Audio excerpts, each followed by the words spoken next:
Isang minuto lang o kahit wala pa.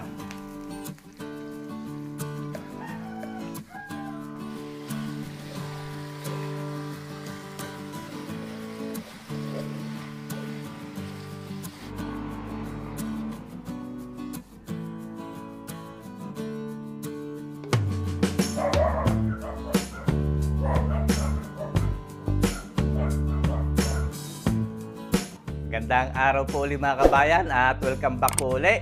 At tayo po ay magluluto ng isang simple at napakasarap na luto ng baka. So, meron na tayo dito isang kilo na baka, laman po ang ating binili. Tapos sasamahan natin ng onion leeks at gagamit tayo ng puting sibuyas. Magluluto tayo ng stir fry beef with onions. So simulan na po natin at una natin gawin ay gayatin natin itong baka. Tanggalin lang po natin itong gatail. At hindi natin sasama yung gatail. At ito ay medyo matigas.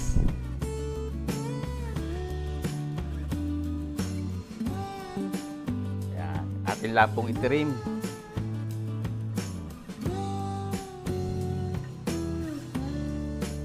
Tanggalin natin lahat ng mga gatil-gatil na ito. At ito ay makunat. Ayan, tapos gayatin lang po natin ang ating baka ng ganitong kalalaki. Ipakin.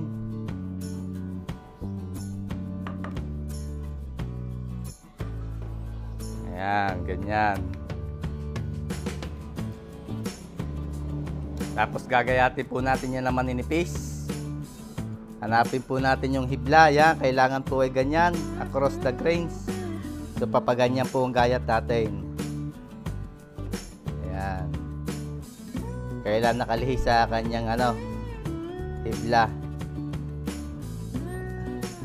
Yung pag para madali ho siyang lalambot. Ayan, ganyan lang. Hanapin lang nyo yung pinakasuson at tapos i-anuhin nyo ng pabalagbag, gayatin nyo.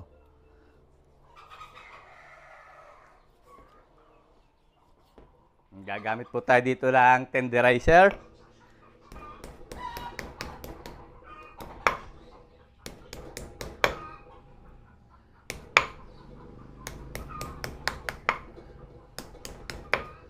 Yan. Pagka medyo mahaba, pwede nyong bawasan. Ayan, ganyan. Lagay natin dyan sa ating lalagyan.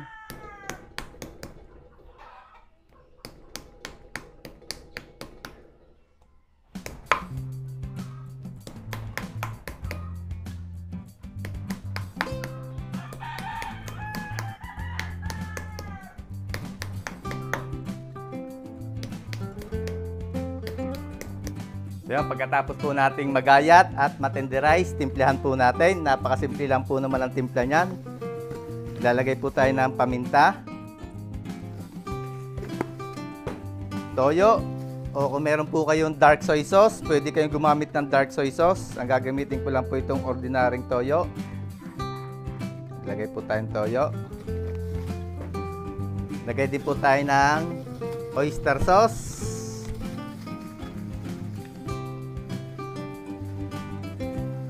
Oyster sauce. Tapos lagyan din po natin ng sugar. Pwede po kayong gumamit ng puti, pero nandito ko ay brown, kaya brown ang gagamitin ko.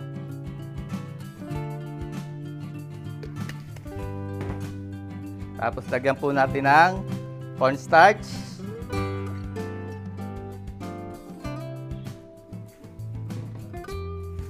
Haluin po natin. Huli natin lalagyan ng sesame oil pag nahalo na natin.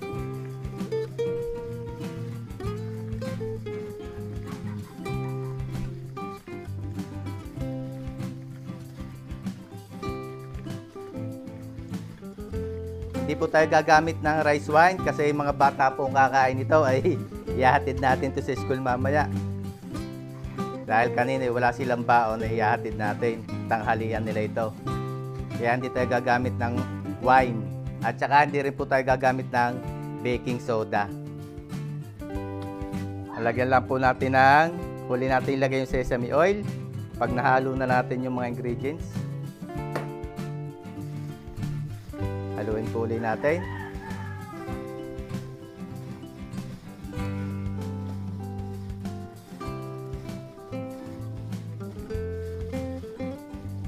Okay, marinate po muna natin yan. Set aside natin.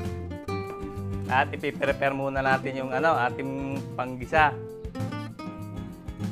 Yung ating onion leeks at yung ating sibuyas.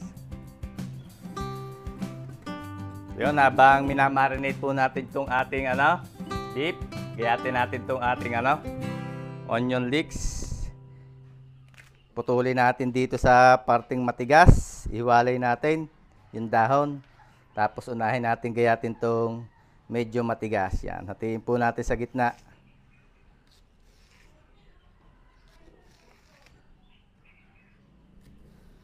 Medyo marami-rami itong sibuyas mga kabayan dahil ito po ay stir fry beef with onions. Yan. Tapos sunod natin to. Hinugasan ko na ito bago ko gayatin. Yan, ganyan.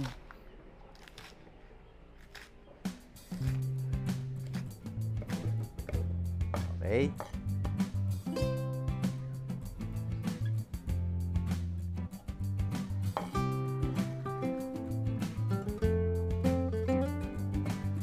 Tapos, ito lang ating sibuyas.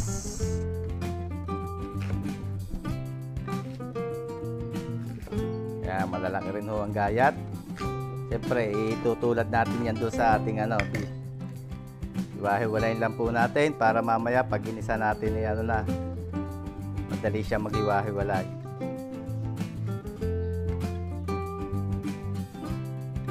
Yan, ganito po magiging gayat ng ating sibuyas. Ilagay lang po natin dito sa gilid ng Ayan.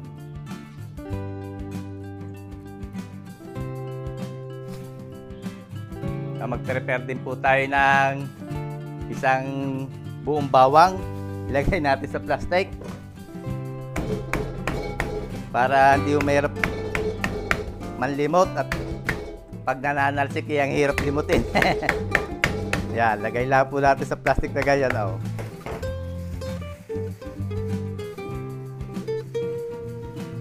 Yan, para hindi tatalsikan. Madali pang balatan.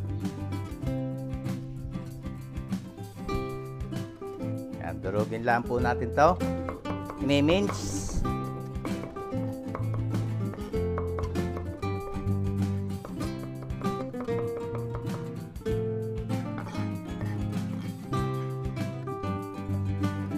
Yan, okay na ho yan.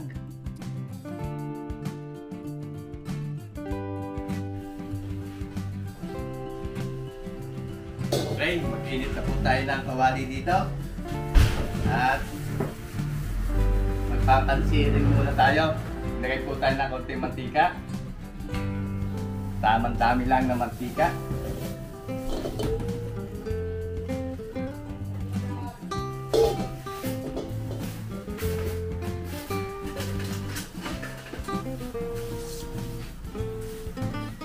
Lagay po natin yung ating beef.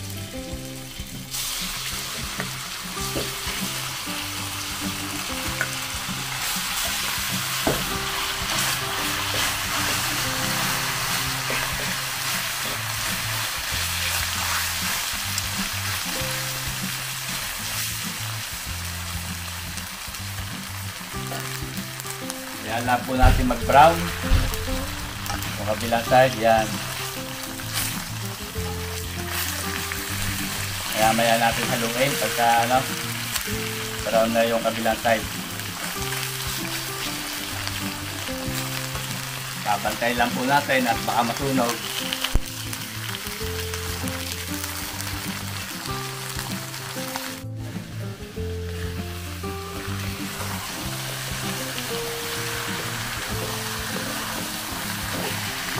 Kailangan maging ganyan po ang sura.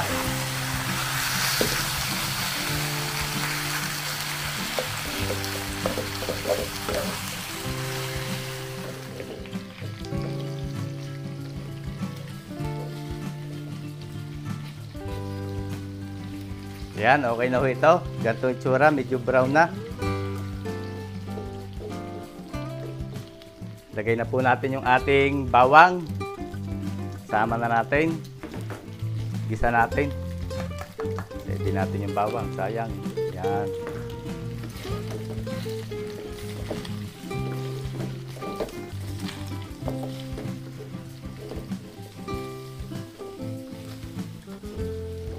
Lang po natin maluto sa bawang.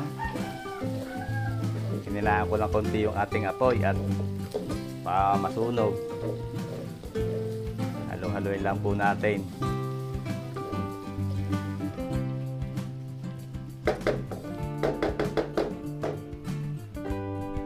Timplahan po ulit natin.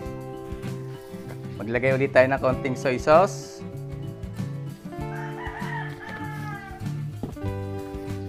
Lalagay din po tayo ng oyster sauce.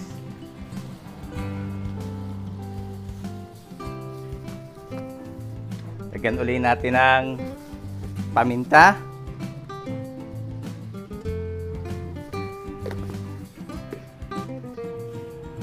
At hindi po tayo gagamit dyan ng ano?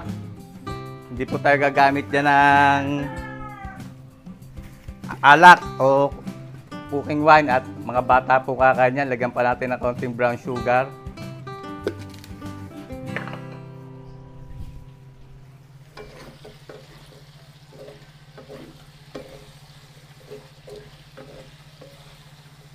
Ayan, haluin lang po natin. Okay lang po ang ganyang itsura kasi mamaya puputi pa yan. Kala lang natin para medyo maitim pero mamaya puputi pa yan. Okay, sabawan natin. Lagay po tayo ng konting tubig.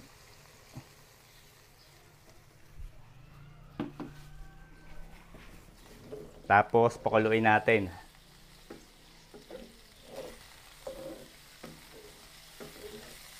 Yan, para bumalik yung kanyang dating sauce.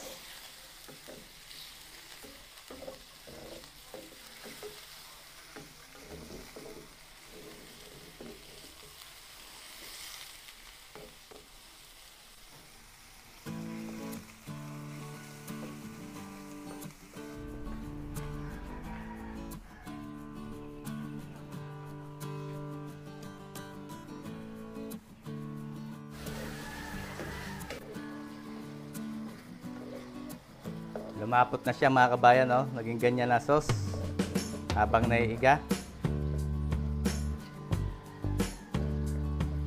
Hanguin po muna natin bago tuluyang maiga. Set aside muna natin dito sa gilid. Tapos gagamit po tayo ng bagong kawali.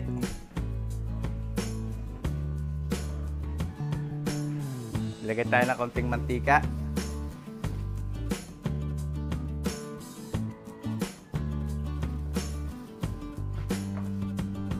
Lulutuin po natin diyan yung ating onions.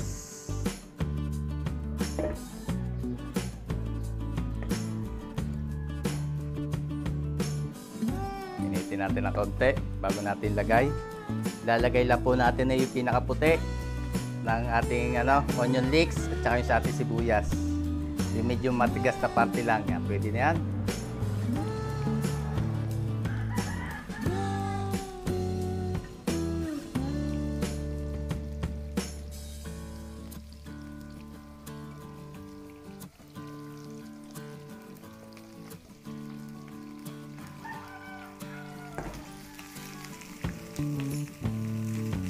Lulutuin lang po natin yung ating onions. Flip nyo lang na ganyan.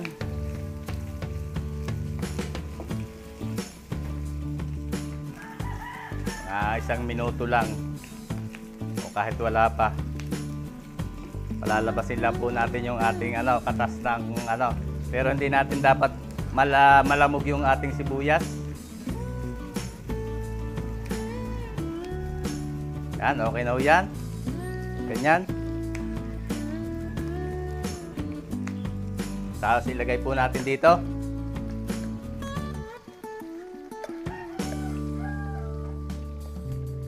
Sa ating beef.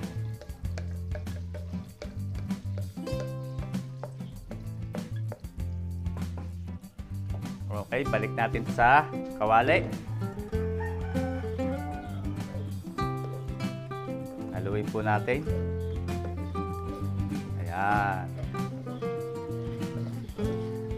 Hamon nyo mga kabayan. Napakabango. Beef and onion stir fry. Okay, pwede na po natin lagay yung ating green.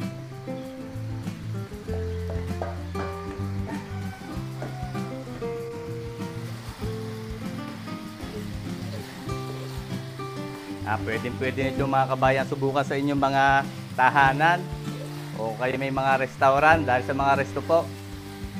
Ganito lang yung mga luto. Pwede po kayo magdagdag dito ng discernin niyo pang pampalasa. Depende na sa inyo.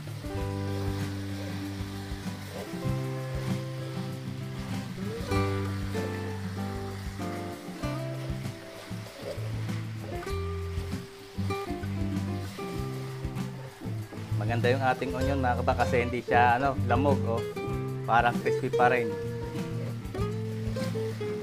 Okay na po ito, patayin na natin ang apoy. At amoy pa lang ay katalo na. So yan, napakasimple lang mga kabayan. Ang ating beef stir fry with onions.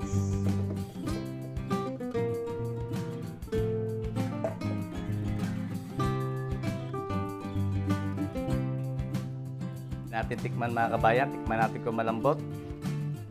At ito po ay natin to. Ihatid natin sa school ng mga bata. Ayan, konti lang. Malambot mga kabayan, tusok pa lang ng tinidor, alam mo nang malambot. Kasi tinenderize natin yan. Gustuhan ng mga bata. Yung pagkamanamis na may tapos yung lasa ng sibuyas na nagpapasarap. Ayun mga kabayan.